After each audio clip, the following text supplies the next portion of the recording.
আমিরাবাদ নতুন বাজার থেকে আলাউদ্দিন ব্যাপারী বাড়ি পর্যন্ত দীর্ঘদিনের ভাঙ্গা রাস্তাটি এলাকাবাসীর জন্য ছিল চরম দুর্ভোগের কারণ। রাস্তায় তৈরি হয়েছিল একটি বিশাল গর্ত, যেখানে প্রায় যানবাহন আটকে পড়ত, ঘটত দুর্ঘটনা। এমন দুরবস্থার মধ্যেই নিজেদের উদ্যোগে ও সামর্থ্য অনুযায়ী রাস্তাটি মেরামতের উদ্যোগ নেয় বাংলাদেশ জামায়াতে ইসলামী ৯ নং দেউটি ইউনিয়ন শাখা। নেতৃত্ব দেন ইউনিয়ন শাখা আমির মাওলানা সাইফুল ইসলাম।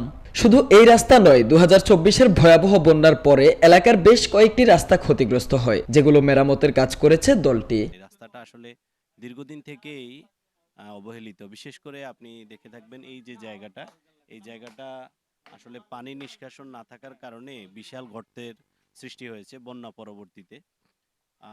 এখানে মানুষের দুর্ভোগ। আমি নিজেও মোটরসাইকেল নিয়ে আসতে যাইতে খুব কষ্ট হয় এবং সমস্ত যাত্রীরা এখান দিয়ে প্রতিনিয়তই মানুষ যাতায়াত করে, বিশেষ করে আমিশিয়াপাড়া সোনাইমুড়ি মাঝ দিয়ে যাওয়ার জন্য। তো আমরা দেখেছি যে আসলে মানুষের খুব কষ্ট হচ্ছে, ভোগান্তি হচ্ছে। তো আমরা বন্যা পরবর্তীতে অনেকগুলো রাস্তা, যেমন আপনার পতিশের রাস্তা, ডুমুরিয়ার রাস্তা সহ আমরা অনেকগুলো রাস্তার কাজ করেছি। তো আমি মনে করছি যে এই রাস্তাটা আসলে মানুষের জন্য জনভোগান্তির একটা জায়গা। তো সেই জন্য আমরা উদ্যোগ নিয়েছি এবং ইনশাল্লাহ আমরা এই রাস্তা সহ আশেপাশে যে জায়গাগুলো গর্ত রয়েছে, আমরা গর্তগুলো সংস্কারের জন্য এবং মানুষের যাতায়াতটাকে সুন্দর করার জন্য আমরা কাজ করে যাচ্ছি।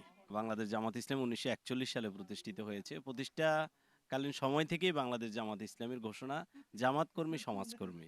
আমরা সমাজের মানুষের কল্যাণে আমাদের সামর্থ্য অনুযায়ী, এটা শুধু ৫ই আগস্ট না, আমরা একদম প্রতিষ্ঠা লগ্ন থেকেই আমরা এই কার্যক্রম অব্যাহত রেখেছি।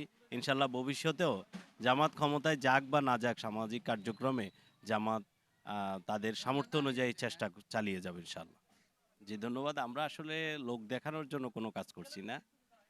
আমি আগেই বলেছি যে আমরা ক্ষমতায় যাই বা না যাই, আমাদের যেহেতু এটা সাংগঠনিক কাজের অংশ, সামাজিক কাজ, আমাদের সাংগঠনিক কাজের অংশ হিসাবে আমরা এই কাজ সবসময় অব্যাহত রাখবো। বরং জনগণ যদি আমাকে সমর্থন দিয়ে বিজয়ী করে, তখন এই কাজের গতি আরও কয়েক গুণ বেড়ে যাবে।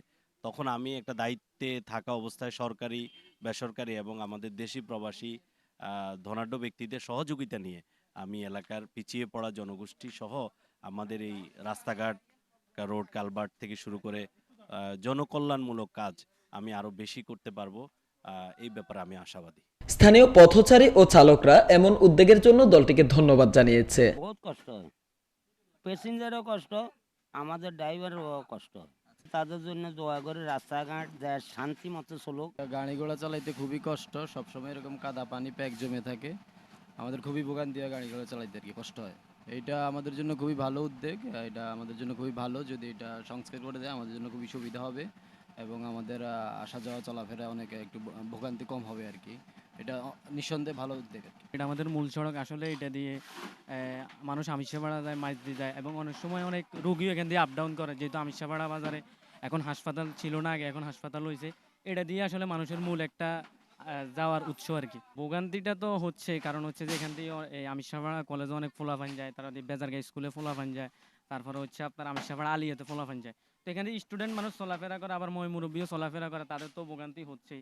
আমরা আসলে যুবক মানুষ, আমরা আমাদের থেকে হয়তো কিছু করতে পারি নাই, এটা আসলে আমাদের ব্যর্থতা। কিন্তু আসলে বাংলাদেশ জামাত ইসলাম আজকে যে উদ্যোগটা নিছে, তাদেরকে অসংখ্য ধন্যবাদ। আসলে আমি মনে করি ২৪-এর গণ অভ্যুত্থানের পরে যেভাবে বাংলাদেশ বিনির্মাণে জামাত ইসলাম সহ অন্যান্য দলগুলো যেভাবে কাজ করছে, জামাতের কাজকেও আমরা স্বাগতবাদ জানাই এবং আমরা মনে করি যে জামাত ইসলাম বিগত দিনে যে কাজগুলো করেছে এবং বন্যার সময় এবং অন্যান্য কাজগুলো যেভাবে করে, আমি মনে করি এই রাস্তাটার কাজ যারা করতেছে, আমি মনে করি এটা জনদুর্ভোগ কমাবে এবং তাদের থেকে সামান্য উপহার হিসেবে আমি মনে করি এটা সুফল জনগণ পাবে।